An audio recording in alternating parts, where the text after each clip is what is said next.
मेरे प्यारे दोस्तों को नमस्कार। आपके कहने पे हम पीडीआई की डिटेल वाइज सीरीज स्टार्ट कर रहे हैं। उस सीरीज के अंदर आपको हर टॉपिक में डिटेल स्टडी करने को मिलेगी। एक बार हम चाहते हैं कि आप वीडियो को लाइक कर दीजिए और चैनल को सब्सक्राइब कर दीजिए और बेल आइकन को दबा दीजिए ताकि वीडियो की लेटेस्ट नोटिफिकेशन आपके पास सबसे पहले पहुंचे।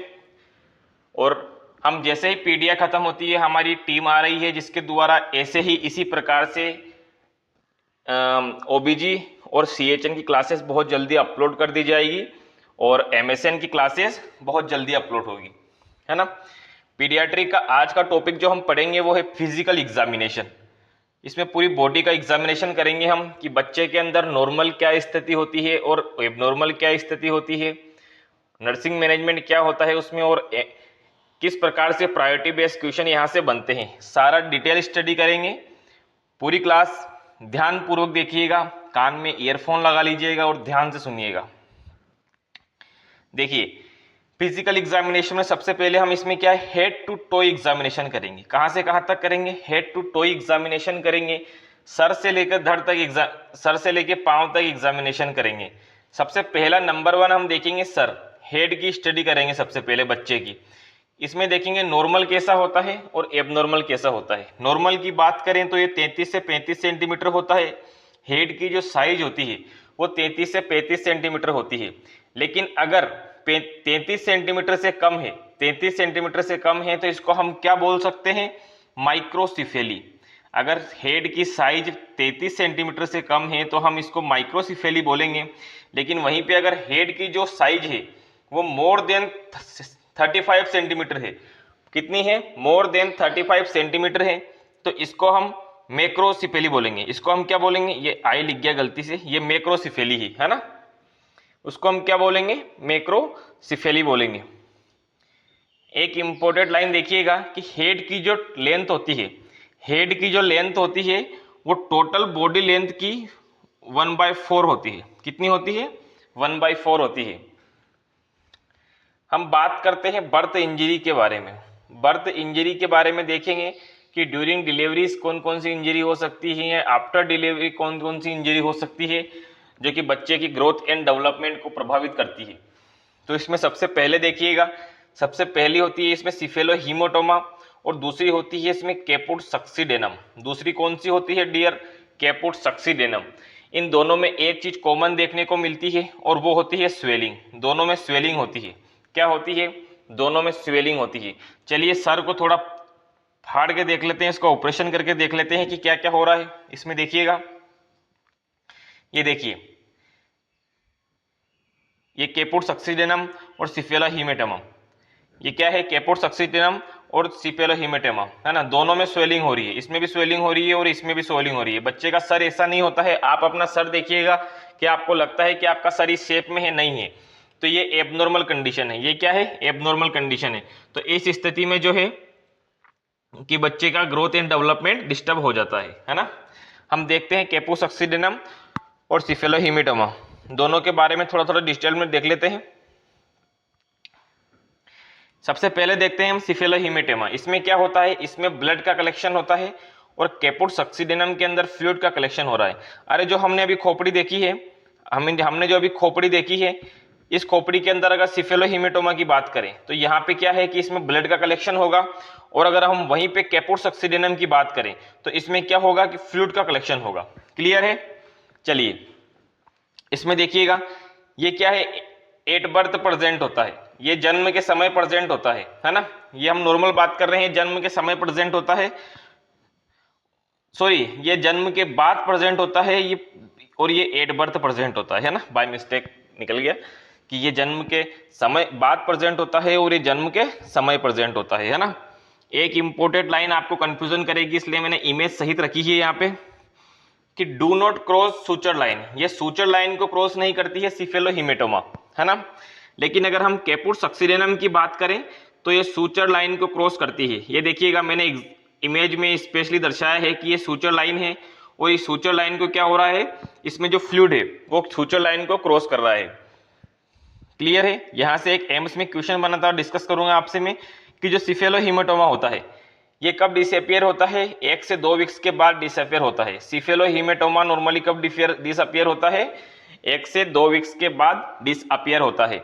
लेकिन वहीं पे हम कैपुट सक्सीडेनम की बात करें तो ये 48 से 72 घंटे में डिसअपियर होता है। और यहाँ से एम्स के अंदर एमसीक्यू पूछा गया था, कैपुट सक्सीडेनम से इसके क्लोजिंग का एमसीक्यू पूछा गया था कि ये डिसअपियर कब होता है, तो वहां पे आपको जवाब देना था माय डियर 48 से 72 घंटे में ये डिसअपियर होता है। हम चाहते हैं कि आप एक बार वीडियो को लाइक और चैनल को सब्सक्राइब कर दीजिए, बेल आइकन को दबाना ना भूले ताकि वीडियो की लेटेस्ट नोटिफिकेशन आप तक सबसे पहले पहुंचे।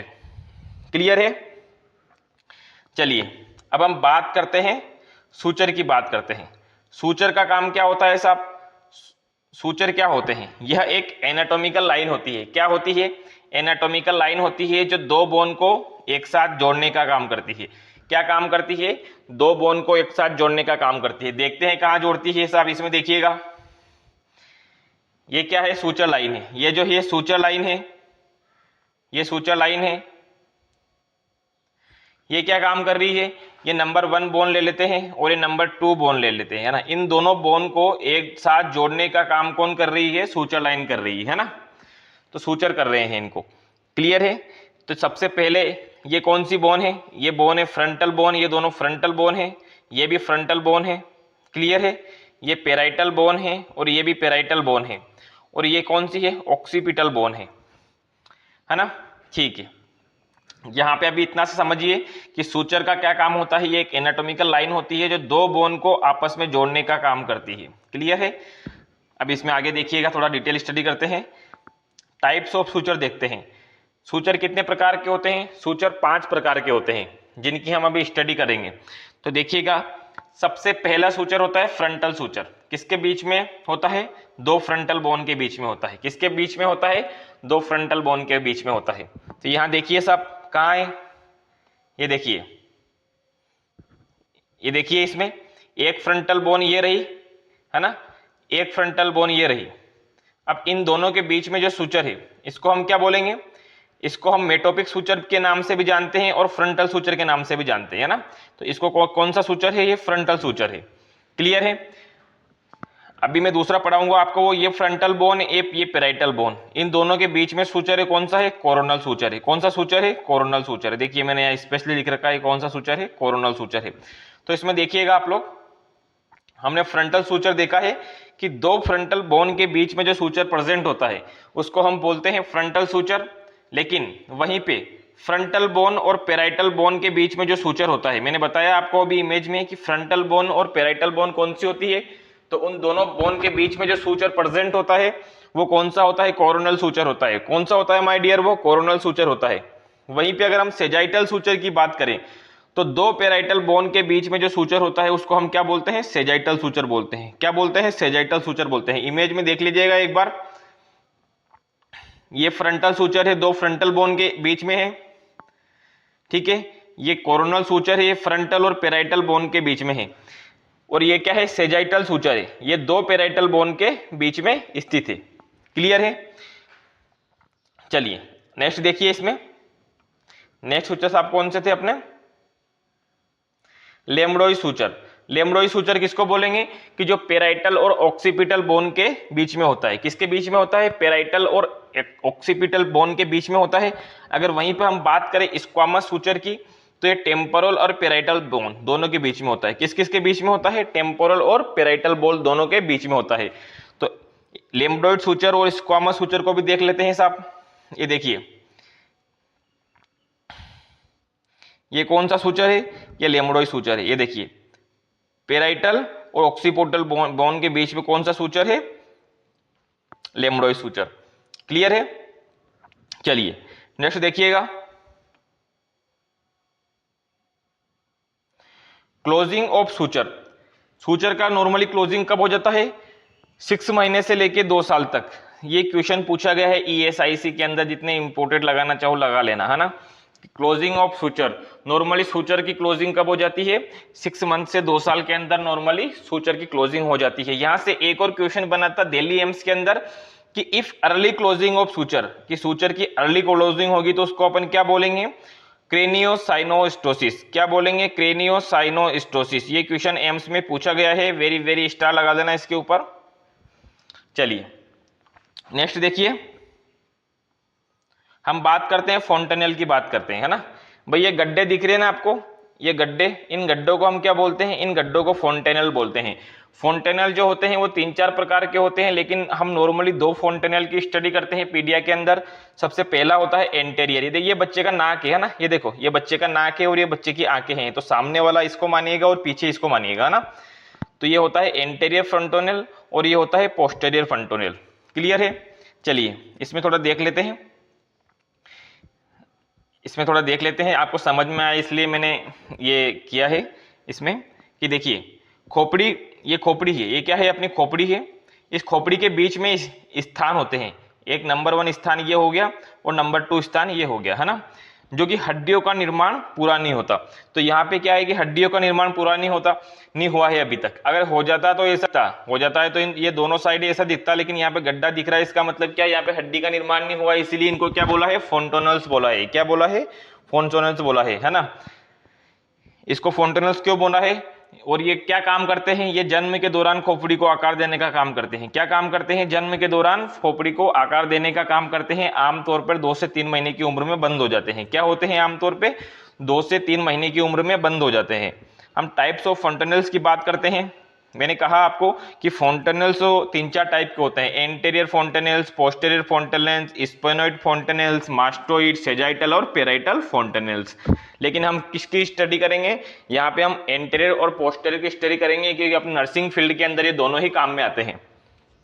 चलिएगा, तो इसमें देखिएगा आप लोग, सबसे पहले एंटेरियर फोंटेनल्स। कौन सा फोंटेनल? सबसे पहले एंटेरियर और दूसरा कौन सा? पोस्टेरियर। एंटेरियर को क्या बोलते हैं? ब्रेगमा बोलते हैं। एंटेरियर को क्या बोलते हैं? ब्रेगमा बोलते हैं। ESIC के अंदर पूछा गया है ना, पेपर उठाकर देख लेना 2018 या 19 का, है ना। क्लियर है? ब्रेगमा बोलते हैं एंटेरियर फोंटेनल्स को, और पोस्टेरियर फोंटेनल्स को क्या बोलते हैं? लेमडा बोलते हैं। इसकी साइज 3 सेंटीमीटर होती है। अभी अपन ने देखा कि एंटेरियर फोंटेनल छोटा होता है, बता देता हूं आपको एक बार। ये देखिए इसकी साइज कितनी होती है? 3 सेंटीमीटर होती है। और जो पीछे, सॉरी बाय मिस्टेक, हाँ, इसकी साइज क्या है? 3 सेंटीमीटर होती है और पोस्टेरियर की तो इससे कम होती है ना। ठीक है, पोस्टेरियर कितनी होती है? 1.2 centimetre. Very very important, combine AIIMS के अंदर यहां से MCQ बना था कि एक एंटेरियर फोंटेनल्स की क्लोजिंग कब होती है। कंबाइन एम्स का पेपर उठा के देखना और उसमें एक क्वेश्चन ढूंढना कि एंटेरियर फोंटेनल से रिलेटेड क्वेश्चन आया था क्या। क्या महेंद्र सर सही बोल रहे थे? तो वहां पे देखिएगा आप लोग कि एंटेरियर फोंटेनल की जो साइज होती है वो 3 सेंटीमीटर होती है, और क्लोजिंग कब होता है, यही क्वेश्चन कंबाइन एम्स के अंदर पूछा गया था। और ये 18 मंथ पे क्या होता है? क्लोजिंग होता है। क्या होता है? 18 मंथ पे क्लोजिंग होता है ना। अगर पोस्टेरियर फोंटेनल्स की बात करें तो इसको हम लेमडा बोलते हैं। साइज इसकी 1.2 सेंटीमीटर होती है। और एक कब क्लोजिंग होता है? ये 6 वीक को क्लोजिंग होता है। ये नहीं पूछा है लेकिन पूछ सकते हैं, क्योंकि एक को पूछ लिया दूसरे में पूछने में क्या बुराई है ना। तो ये चीज याद रखिएगा। क्लियर है? नेक्स्ट बात करते हैं आई के बारे में। किसके बारे में? आई के बारे में। सबसे पहले हम नॉर्मल देखेंगे, उसके बाद क्या देखेंगे? हम एबनॉर्मल देखेंगे। क्या देखेंगे? सबसे पहले हम नॉर्मल देखेंगे, एबनॉर्मल देखेंगे। अरे हम बच्चे का हेड टू टोय का एग्जामिनेशन कर रहे हैं। क्या कर रहे हैं? हम बच्चे का हेड टू टोय का एग्जामिनेशन कर रहे हैं, और इसमें हम एक एक चीज को डिटेल से स्टडी कर रहे हैं। कहां से MCQ बनता है वो देख रहे हैं। नॉर्मल क्या होता है, एबनॉर्मल क्या होता है, ये सभी हम डिस्कस कर रहे हैं। क्लियर है? ये चीज, ये कंसेप्ट दिमाग में याद रख के पढ़ोगे कि एबनॉर्मल भी पढ़ रहे हैं, नॉर्मल पढ़ रहे हैं, हेड टू टो एग्जामिनेशन कर रहे हैं, तो ऊपरी चीजें का कंसेप्ट क्लियर होगा तो आपको डिटेल स्टडी करने में दिक्कत नहीं आएगी। एक बार चैनल को लाइक और सब्सक्राइब कर दीजिए और बेल आइकन को दबाना ना भूले। फटाफट से बेल आइकन को दबा दीजिए पहले। चलिए आई के देखिए, ये क्या होती है? सिमेट्रिकल होती है। सिमेट्रिकल का मतलब क्या होता है भाई साहब? दोनों की साइज शेप एक समान होती है। आई कैसी होती है? आई को कितने 2 होती है? अरे आपकी आई कितनी है? 2 है। तो दोनों क्या है? सिमेट्रिकल है, मतलब दोनों की साइज शेप एक समान है ना। इनर कैंथस की स्पेस कितनी होती है? 2.5 सेंटीमीटर होती है। स्टाफ नर्स के अंदर पूछा गया MCQ है ना। स्टाफ नर्स के अंदर पूछा गया MCQ है, इंपोर्टेंट लगा लेना। इनर कैंथस का स्पेस कितना होता है? 2.5 सेंटीमीटर होता है। अरे ये देखिएगा, यहां से लेकर यहां तक का जो स्पेस होता है वो कितना होता है? 2.5 सेंटीमीटर होता है। कितना होता है? 2.5 सेंटीमीटर होता है। क्लियर है? चलिए आगे देखिए, आगे देखिएगा इसमें हाइपरटिलोरिज्म किसको बोलते हैं? हाइपरटिलोरिज्म की कंडीशन क्या होती है? तो इनर कैंथस का स्पेस मोर देन 2.5 सेंटीमीटर हो जाता है। अरे ये जो स्पेस है, ये जो स्पेस है, ये कितना हो जाएगा? मोर देन 2.5 सेंटीमीटर हो जाएगा। इसको अपन क्या बोलेंगे? हाइपरटिलोरिज्म बोलेंगे। क्या बोलेंगे? वेरी वेरी इंपॉर्टेंट, हाइपरटिलोरिज्म बोलेंगे। क्लियर है? चलिए ठीक है, नेक्स्ट देखिएगा। आइस का कलर, आइस का जो कलर होता है, क्या होता है? आइस का जो कलर होता है वो बॉडी के स्किन कलर पर डिपेंड करता है। अरे क्या करता है? आइस का कलर बॉडी के स्किन कलर पर डिपेंड करता है। यदि स्किन का कलर लाइट है, स्किन का कलर क्या है? लाइट है, तो आई का कलर कैसा होगा? स्लेट कलर आई होगी। कैसा होगा? स्लेट कलर आई होगी। लेकिन यहीं पे अगर स्किन का कलर डार्क है, अगर स्किन का कलर डार्क है तो आई का कलर कैसा होगा? डार्क ब्लू और डार्क ब्राउन होगा। कैसा होगा? डार्क ब्लू और डार्क ब्राउन होगा, है ना। प्यूपिल की साइज की बात करते हैं कि प्यूपिल की साइज कैसी होती है। तो आपके आंखों के सामने में बड़ा सा बल्ब लगा दूंगा तो 2 से कितनी हो जाएगी? 2 से 4 mm हो जाएगी। कितनी हो जाएगी? 2 से 4 mm हो जाएगी ब्राइट लाइट के अंदर, है ना। वहीं अगर मैं छोटी सी चिमनी जला दूंगा घर में, घर के अंदर आपके घर में छोटी सी चिमनी जला दूंगा तो डीम लाइट में क्या हो जाएगी इसकी? 4 से 8 mm, क्योंकि उसमें क्या है, दिखना थोड़ा कम पड़ता है। आंखें फाड़ फाड़ के देखते हैं। क्या करते हैं? आंखें फाड़ फाड़ के देखते हैं, ना। डायमीटर कैसा होता है? दोनों का इक्वल शेप डायमीटर होता है। क्या होता है? दोनों का नॉर्मल बात कर रहे हैं हम, अभी अब नॉर्मल बात नहीं कर रहे हैं, अभी नॉर्मल बात कर रहे हैं हम, है ना। तो डायमीटर कितना होता है? इक्वल हो शेप डायमीटर होता है।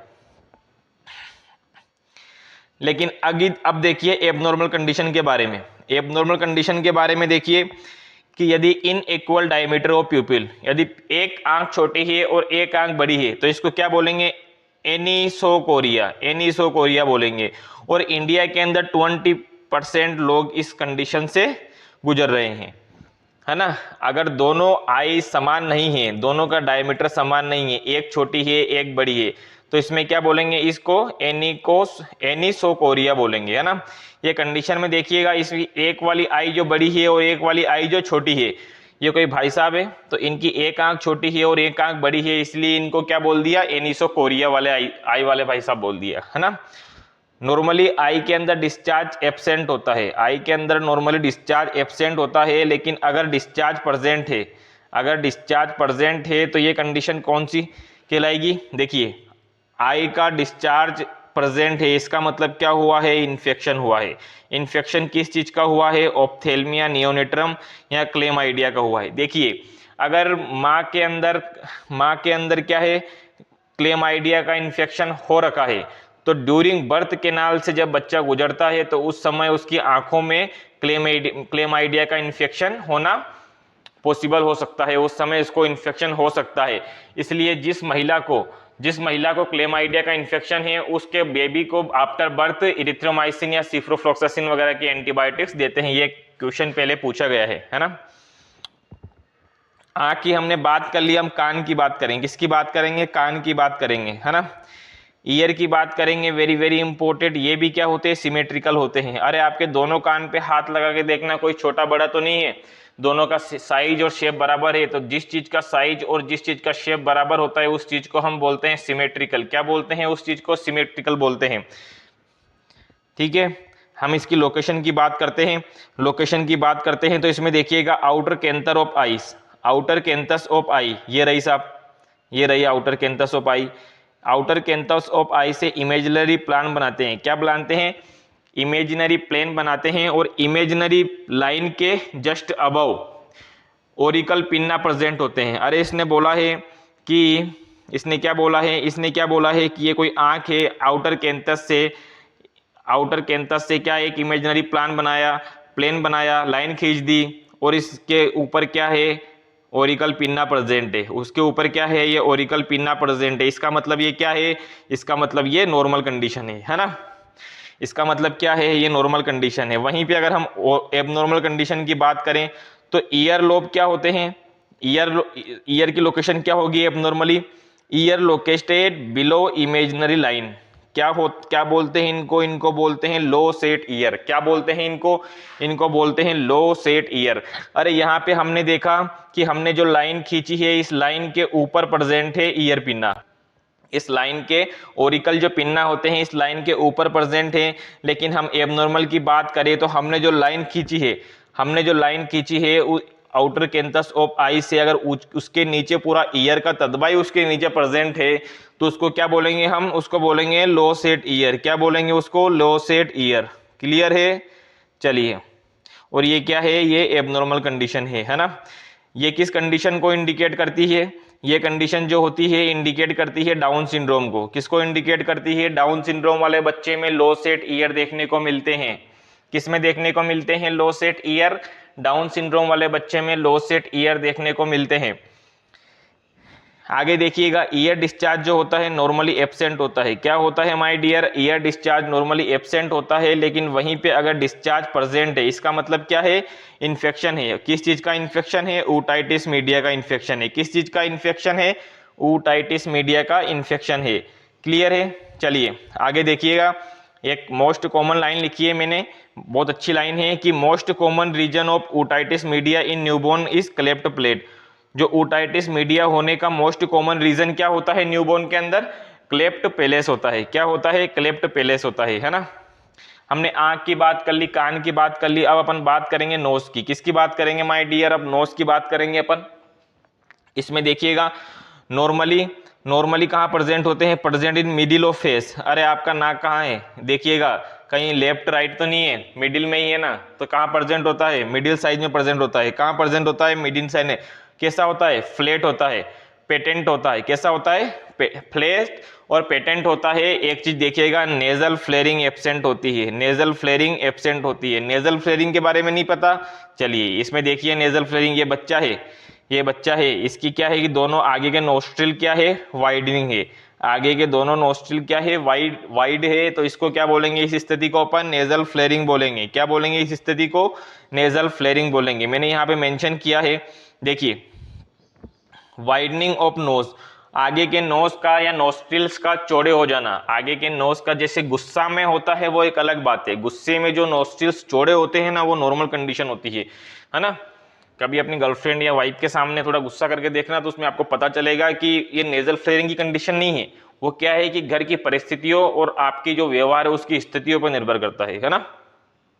तो इसमें देखिएगा वाइडनिंग ऑफ नोज या एक्सटर्नल नोस्ट्रिल्स ड्यूरिंग इंस्पायरेशन। तो नेजल फ्लेयरिंग क्या होती है, इसको आरडीएस को इंडिकेट करती है। अरे आरडीएस क्या होता है, respiratory distress syndrome. Nasal flaring क्या होती है, इसमें आगे के जो नोस्ट्रिल होते हैं वो चौड़े हो जाते हैं। ये जो नोस्ट्रिल से ये जो नोस्ट्रिल से ये कैसे हो गए, चौड़े हो गए। तो इस चीज को क्या बोला अपन ने, नेजल फ्लेयरिंग बोला है ना।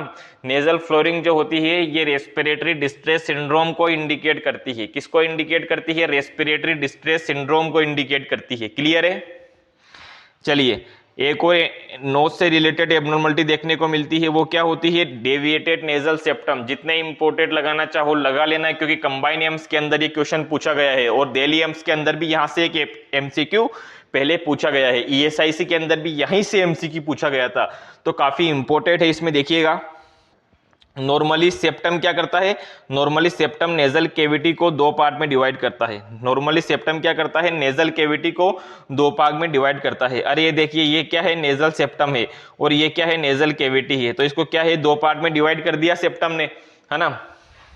लेकिन वहीं अगर हम डेविएटेड की बात करें, डेविएटेड नेजल सेप्टम की बात करें तो इसमें देखिएगा डेविएटेड नेजल सेप्टम में देखिएगा इसमें क्या होता है, इसमें नेजल सेप्टम का एक साइड तो नेरो हो जाता है। अरे दिस साइड डेविएटेड हुआ है, उस साइड यहाँ पे देखिए एक साइड तो नेरो हो गया और दूसरी साइड वाइड यानी कि चौड़ा हो जाता है। दूसरी साइड क्या हो जाता है, चौड़ा हो जाता है। इमेज में देखिए आप लोग कि एक साइड तो क्या हो गया, नेरो हो गया नेजल सेप्टम। डेविएटेड मतलब टेढ़ा मेढ़ा है, डेविएटेड का मतलब क्या है, टेढ़ा मेढ़ा है। तो जब डेविएटेड नेजल सेप्टम होगा तो इसमें एक साइड में क्या नेरो हो गया और दूसरी साइड में क्या वाइड हो गया। तो इस स्थिति को क्या बोलेंगे अपन, डेविएटेड नेजल सेप्टम बोलेंगे। ये चौड़ा लेफ्ट में भी हो सकता है और राइट में भी हो सकता है। जो नेरो है वो लेफ्ट में भी हो सकता है और राइट में भी हो सकता है। क्लियर है। इसका मोस्ट कॉमन कॉम्प्लिकेशन का क्या देखने को मिलेगा, ये क्वेश्चन जो है कि यहां से क्वेश्चन सीएचओ के अंदर पूछा गया था, एमपी सीएचओ के अंदर 2021 का पेपर उठा के देख लेना, है ना। Most common complication of deviated nasal septum क्या होता है? एपिस्टेक्सिस होता है। एपिस्टेक्सिस इसका मतलब क्या होता है? नोज से ब्लीडिंग होती है। क्या होती है? नोज से ब्लीडिंग होती है। आपने देखा होगा कि नोज से bleeding without deviated nasal septum भी होती है, गर्मियों के समय होती है ना, गर्मियों के समय होती है, लेकिन वो एक अलग स्थिति होती है। डेविएटेड का तो क्या है कि इसमें तो जब नेजल सेप्टम ही डेविएटेड है तो इसमें तो होना अनिवार्य होती है ना। इसके मैनेजमेंट से एमपीसीएचओ के अंदर क्वेश्चन आया था। क्या क्वेश्चन आया था कि एपिस्टेक्सिस का इमरजेंसी मैनेजमेंट क्या करेंगे, है ना। तो यहाँ पे आपको जवाब देना था सिटिंग अपराइट पोजीशन। कैसी? Sitting upright position with lean forward, pinch the nose, then apply ice. Patient को सिटिंग अपराइट पोजीशन में बिठा देना है। देखिए, पेशेंट को सिटिंग अपराइट पोजीशन में बिठा देना है। उसका हेड जो है कि फॉरवर्ड आगे की तरफ थोड़ा झुका देना है, आगे की तरफ झुका देना है। झुकाने का कारण ये है कि जो ब्लड आ रहा है वो आगे नहीं जाएगा तो रेस्पिरेटरी इन्फेक्शन नहीं करेगा, रेस्पिरेटरी इन्फेक्शन नहीं करेगा, इंस्पायरेशन होने के चांस कम रहेंगे। तो क्या करना है? सबसे पहले तो हेड फॉरवर्डेड, आगे की तरफ सर झुकाना है, अपराइट पोजीशन में बैठ जाना है। पोजीशन क्या होनी चाहिए? अपराइट होनी चाहिए। उसके बाद क्या करना है? नोज को पिंच करना है। Nose the tip of nose, pinch the tip of nose with 2 finger, 2 finger के साथ में क्या करना है? नोज को पिंच करना है ना। 15 से 20 मिनट तक। कितने टाइम तक? 15 से 20 मिनट तक। वेरी वेरी इंपॉर्टेंट, ये बहुत ही इंपॉर्टेंट है। यहाँ से एक बार क्वेश्चन पूछा गया था, है ना, कि नोज को कितने टाइम तक पिंच करेंगे? तो 15 से 20 मिनट तक पिंच करेंगे, है ना। लेकिन अगर देखिए 15 से 20 मिनट में नॉर्मली एपिस्टेक्सिस की जो ब्लीडिंग है वो स्टॉप हो जाती है। लेकिन अगर स्टॉप नहीं होती है, यदि ब्लीडिंग कंटिन्यू है, देखिए मैंने यहाँ मेंशन किया है कि यदि ब्लीडिंग कंटिन्यू है उसके बाद क्या करेंगे? अपन टॉपिकल नेजल स्प्रे का इस्तेमाल करेंगे। किसका इस्तेमाल करेंगे? टॉपिकल नेजल स्प्रे का इस्तेमाल करेंगे। क्लियर है? चलिए आगे देखिएगा, ओरल कैविटी के बारे में डिस्कस करेंगे हम। ओरल कैविटी क्या होती है? देखिए ओरल कैविटी में देखिएगा आप लोग,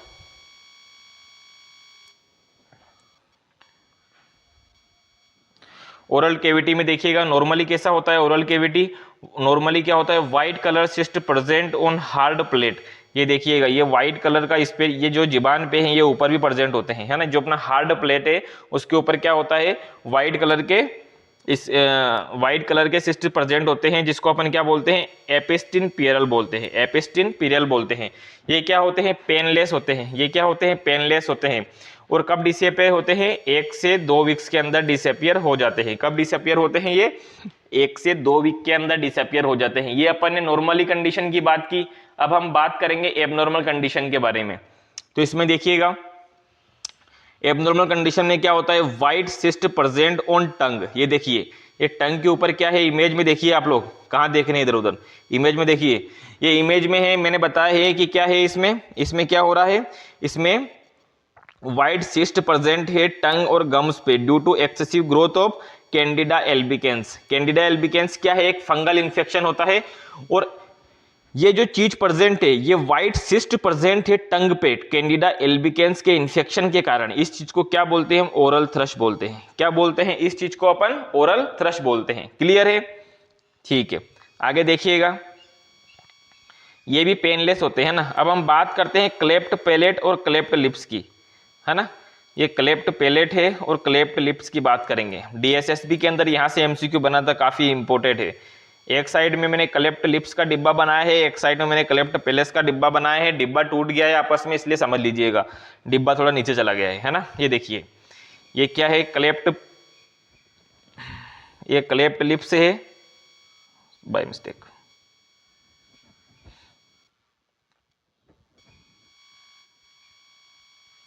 ये देखिए, ये क्या है? क्लेफ्ट लिप्स है।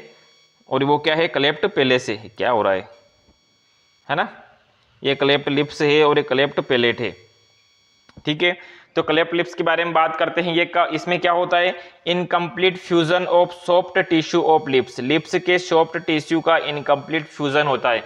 अरे बीच में से उनका जुड़ाव नहीं हो पाता। ये यहाँ देखिए, इसके होठ कटे हुए हैं, है ना। Incomplete fusion of soft tissue of lips. इनकी सर्जरी कैसे होती है? सर्जरी करके इनको जोड़ देते हैं आपस में। क्या करते हैं? इनको सर्जरी करके आपस में जोड़ देते हैं। तो 1 से 3 महीने की जो उम्र होती है, 1 से 3 महीने की जो एज होती है, उसके अंदर इसकी सर्जरी कर दी जाती है ना। इसकी जो सर्जरी करते हैं उसको किलोप्लास्टी बोलते हैं। एम्स में पूछा गया एमसीक्यू है ना, किलोप्लास्टी क्या होता है, किलोप्लास्टी या लेबियोप्लास्टी बोलते हैं। जो सर्जरी की है इसको क्या बोलते हैं, या तो किलोप्लास्टी या लेबियोप्लास्टी। इंपोर्टेड लगाना है इस चीज पे, इंपोर्टेड लगा लेना इस पे, है ना।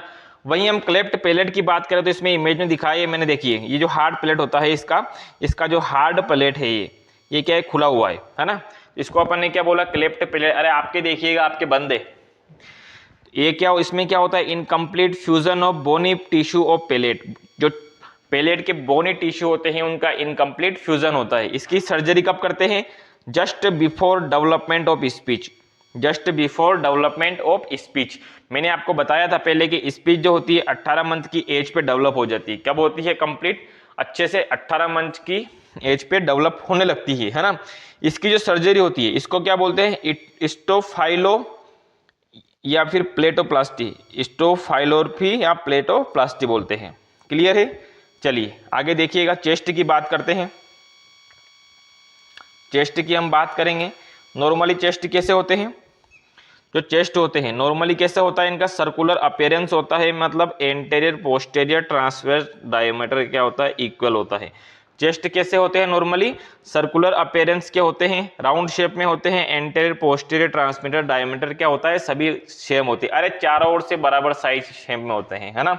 एबनॉर्मल की बात करते हैं तो उसमें क्या है, पिजन शेप टेस्ट देखने को मिलता है। कैसा देखने को मिलता है, पिजन शेप टेस्ट देखने को मिलता है। कहाँ है पिजन शेप, ये देखिए इसमें क्या है, ये डायमीटर क्या है, आपको समान दिख रहा है कि आगे से हड्डी बड़ी हुई है इसकी, तो ये क्या है, पिजन शेप टेस्ट है। क्लियर है।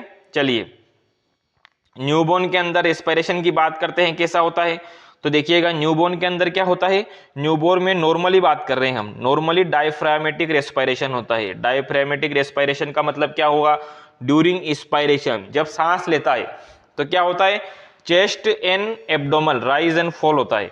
ड्यूरिंग रेस्पिरेशन क्या होता है कि डायफ्रामेटिक रेस्पिरेशन के अंदर ड्यूरिंग रेस्पिरेशन क्या होता है, इसमें चेस्ट और एब्डोमन जो होता है वो राइज एंड फॉल होता है ना।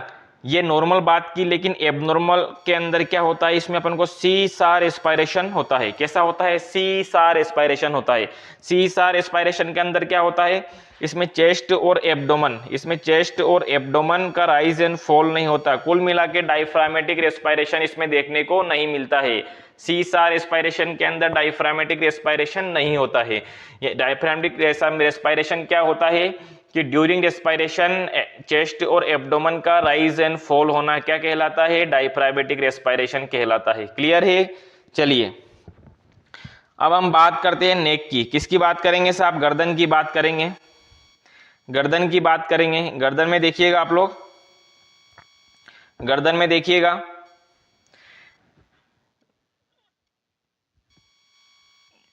नेक कैसी होती है, नॉर्मली थिक होती है, शॉर्ट होती है और फुल रेंज ऑफ मोशन होती है ना। फुल रेंज ऑफ मोशन होती है। एक कोई आपके गाल पे चांटा लगाएगा तो वो राउंड शेप घूम के उसी शेप में वापस नहीं आती है, मतलब है ना, ज्यादा आड़ी टेढ़ी करने की कोशिश। नॉर्मली कैसी होती है, फुल रेंज मोशन में होता है ना। एबनॉर्मल की हम बात करते हैं तो सबसे पहले देखिएगा टोर्टिकोलिस। टोर्टिकोलिस क्या होता है, फिक्सेशन ऑफ हेड, हेड का फिक्सेशन हो जाना। हेड का या तो लेफ्ट या राइट या एंटेरियर या पोस्टेरियर किसी भी जगह पे फिक्स हो रहा है तो उसको क्या बोलते हैं, टोर्टिकोलिस। क्या बोलते हैं, टोर्टिकोलिस। किस वजह से हो रहा है ये, स्पाम और रिजिडिटी ऑफ नेक मसल, है ना। Fixation of head due to spasm and rigidity of neck muscle, इन सभी चीजों की वजह से क्या हो रहा है, फिक्स्ड हो रहा है ना। क्लियर है। चलिए ये कितना, ये 3 प्रकार का होता है। कितने टाइप का होता है, ये 3 टाइप का होता है। पहला देखिएगा एंटेरोकोलिस, पहला कौन सा होता है, एंटेरोकोलिस। दूसरा होता है रेट्रोकोलिस और तीसरा होता है लेटरलोकोलिस। तीसरा कौन सा होता है, लेटरलोकोलिस। इन तीनों के बारे में डिटेल स्टडी करते हैं, इन तीनों के बारे में डिटेल। ये देखिए सबसे पहले देखिए आप एंटेरोकोलिस। एंटेरोकोलिस में क्या हो रहा है, fixation of head in anterior position. ये देखिए ये भाई साहब एंटेरियर झुक गए, है ना, तो fixation of head in anterior posture, इसको क्या बोलेंगे, एंटेरोकोलिस। रेट्रोकोलिस की बात करते हैं तो fixation of head in posterior position, ये देखिए ये पोस्टेरियर चला गया। लेटरलोकोलिस की बात करते हैं तो लेटरल में फिक्स हो जाता है, लेटरल साइड में, इसको क्या बोलते हैं, ये देखिए लेटरल साइड में हो गया, है ना, तो इसको क्या बोलेंगे अपन, लेटरलोकोलिस बोलेंगे। क्या बोलेंगे, लेटरलोकोलिस बोलेंगे। क्लियर है। यदि excessive skin fold present in neck, अगर नेक पे गर्दन पे क्या है कि अगर ज्यादा स्किन के फोल्ड प्रेजेंट है तो ये किसको इंडिकेट करता है, डाउन सिंड्रोम को इंडिकेट करता है। क्लियर है। एब्डोमिनल असेसमेंट करेंगे, क्या करेंगे, एब्डोमिनल असेसमेंट करेंगे। इसमें देखिएगा एब्डोमिनल असेसमेंट के अंदर यहाँ से ESIC के अंदर एक क्वेश्चन पूछा गया था कि dilated blood vessel present on and, किस पे, dilated blood vessels present on abdomen क्या कहलाता है, क्या इंडिकेट करता है, ये प्रीटर्म बेबी को इंडिकेट करता है ना। क्वेश्चन पूछा गया था, वहां पे ऑप्शन में था कि dilated blood vessel present on abdomen किसको इंडिकेट करेगा, तो प्रीटर्म बेबी को इंडिकेट करेगा। ये देखिएगा इसके अंदर ये डायलेटेड ब्लड वेसल्स प्रेजेंट है। क्लियर है, ठीक है। इसमें देखिए नॉर्मली जो बात करते हैं हम बोवल साउंड की, नॉर्मली जो बोवल साउंड की बात करते हैं ये कब अपेयर होते हैं, फर्स्ट 24 आवर ऑफ बर्थ, यहाँ उसमें पूछा गया है ना, मैंने यहाँ मेंशन कर दिया है कि नॉर्मली जो बावल साउंड होते हैं ये कब अपेयर होते हैं, 24 आवर ऑफ बर्थ। और फर्स्ट बावल साउंड कहाँ से सुनेंगे हम, राइट लोअर क्वाड्रेंट से सुनेंगे। कहाँ से सुनेंगे, राइट लोअर क्वाड्रेंट से सुनेंगे। इंपॉर्टेंट लाइन है, याद रखिएगा इसको और स्टार लगा लीजिएगा, है ना। हम फिजिकल एग्जामिनेशन के बारे में देखेंगे। फिजिकल एग्जामिनेशन क्या होता है, इसमें देखिएगा, इसमें सबसे पहले हम देखेंगे जनरली, हम जब जनरली असेसमेंट करते हैं एब्डोमेन का तो उसमें सबसे पहले क्या करते हैं, इंस्पेक्शन करते हैं, फिर पाल्पेशन, परक्यूजन, अस्कुल्टेशन और मैनिपुलेशन, है ना। यहाँ से MCQ कैसे बनेगा मैं बता देता हूँ आपको। पहले इसमें देखिएगा एब्डोमिनल अगर अपन असेसमेंट कर रहे हैं तो सबसे पहले उसमें भी इंस्पेक्शन करेंगे, अस्कल्टेशन करेंगे, परक्यूजन करेंगे, पाल्पेशन करेंगे और मैनिपुलेशन करेंगे, है ना। ये कई बार एग्जाम में पूछा जाता है क्योंकि ये क्या है कि प्रायोरिटी बेस है, इसलिए इसको आप लोगों के हिसाब से कोई ट्रिक बना के याद रखिएगा, है ना। जनरल असेसमेंट और एब्डोमिनल असेसमेंट का हम अलग से लेक्चर लेके काफी डिटेल वाइज स्टडी करेंगे, लेकिन ये जो मेन चीज है ना, इनका असेसमेंट करने का जो सीक्वेंस है, इस सीक्वेंस से MCQ आता है। किससे MCQ आता है, इस सीक्वेंस से MCQ आता है। तो इस सीक्वेंस को आप अपने हिसाब से ट्रिक बना के याद रखिएगा। इसमें में क्वेश्चन कैसे बनता है, देखो ऐसे बनता है कि what is sequence of general inspection, sorry general assessment का सीक्वेंस क्या है, और what is sequence of abdominal assessment, abdominal assessment का सीक्वेंस क्या है। तो इन सीक्वेंस के ऊपर MCQ बनता है और सीक्वेंस पूछता है। तो इस सीक्वेंस की आपके अनुसार ट्रिक बना लीजिएगा कि जनरल में सबसे पहले इंस्पेक्शन, पाल्पेशन, परक्यूजन, अस्कल्टेशन और मैनिपुलेशन करते हैं ना। एब्डोमिनल में सबसे पहले क्या करते हैं, इंस्पेक्शन होगा, फिर अस्कल्टेशन होगा, परक्यूजन होगा, पाल्पेशन होगा और फिर मैनिपुलेशन होगा। क्लियर है, चलिए थैंक यू सो मच। आज जो आपने इतना समय दिया इस क्लास को, इसके लिए आपका बहुत बहुत धन्यवाद। हम बहुत ही जल्दी हमारी टीम जो है कि PDI की सारी क्लासेस फ्री ऑफ कॉस्ट डाल देगी प्लेलिस्ट के अंदर, और जो है कि CHN की क्लासेस अलग से रिकॉर्डेड हो रही है, वो भी बहुत जल्दी अपलोडेड हो जाएगी, और OBG की क्लासेस मैं खुद लाइव लूँगा, है ना। ठीक है, थैंक यू।